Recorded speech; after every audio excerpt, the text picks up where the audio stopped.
السلام علیکم ورحمۃ اللہ وبرکاتہ۔ ایک بہت زیادہ ضروری مسئلہ جو مجھے عرض تو نہیں کرنا تھا، پیش نہیں کرنا تھا، لیکن میرے ساتھ ایک معاملہ پیش آ گیا، اس وجہ سے مجھے یہ مسئلہ ذکر کرنا پڑ رہا ہے۔ مسئلہ کیا ہے؟ مسئلہ یہ ہے کہ آپ بڑے جانور میں یعنی بھینس، بھینسا، اونٹ، اونٹنی، ان جانوروں میں آپ زیادہ سے زیادہ 7 حصے کر سکتے ہیں۔ یہ بات اکثر و بیشتر لوگ جانتے ہیں، سبھی لوگ جانتے ہیں کہ بھینس، بھینسا، اونٹ، اونٹنی وغیرہ میں آپ 7 حصے کر سکتے ہیں، سبھی کے سبھی لوگ جانتے ہیں،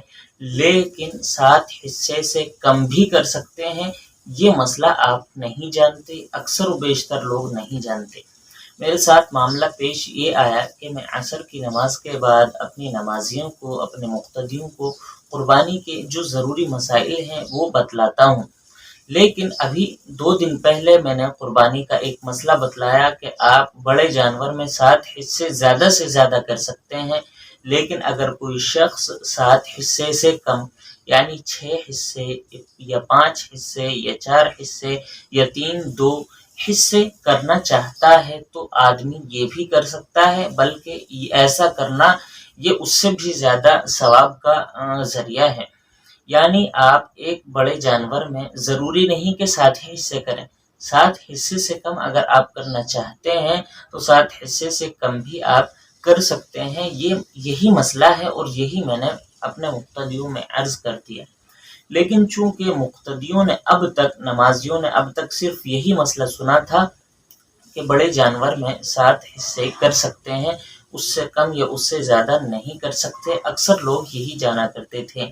لیکن جب میں نے مسئلہ بتایا تو سب کے سب لوگ حیران رہ گئے کہ ایسا بھی ہوتا ہے، ایسا بھی کر سکتے ہیں، تو بہت ساری باتیں اس وقت میں پیش آئیں۔ تو یہ تمام کی تمام باتیں پیش آنے کے بعد اب مجھے لگا کہ یہ مسئلہ اکثر لوگ یعنی 90% لوگ نہیں جانتے ہیں، یعنی آپ بڑے جانور میں 7 حصے تو کر ہی سکتے ہیں، 7 حصے سے اگر آپ کم کرنا چاہیں، 6، 5، 4 یا اس سے بھی کم اگر آپ کرنا چاہیں تو ایسا بھی کر سکتے ہیں، اور ایسا کرنے کی صورت میں جتنے حصے میں آپ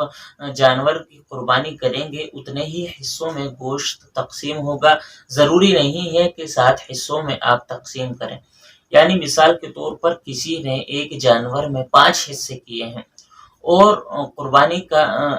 قربانی کرنے کے بعد اب وہ گوشت کتنے لوگوں میں تقسیم ہوگا، کتنے حصے کیے جائیں گے، تو جتنے حصے دار اس میں شریک ہیں اتنے ہی حصے کرنا ضروری ہوگا، ضروری نہیں ہے کہ اس میں آپ 7 حصے کریں۔ تو کل ملا کر مسئلہ یہی ہے کہ 7 حصے تو کر ہی سکتے ہیں، 7 حصوں سے کم بھی آپ کر سکتے ہیں اگر آپ چاہتے ہیں، تو جتنے حصے میں آپ قربانی کریں گے اتنے ہی حصوں میں گوشت تقسیم کیا جائے گا، گوشت کو بانٹا جائے گا، ضروری نہیں کہ پھر اس کے 7 حصے کیے جائیں۔ السلام علیکم ورحمۃ اللہ وبرکاتہ۔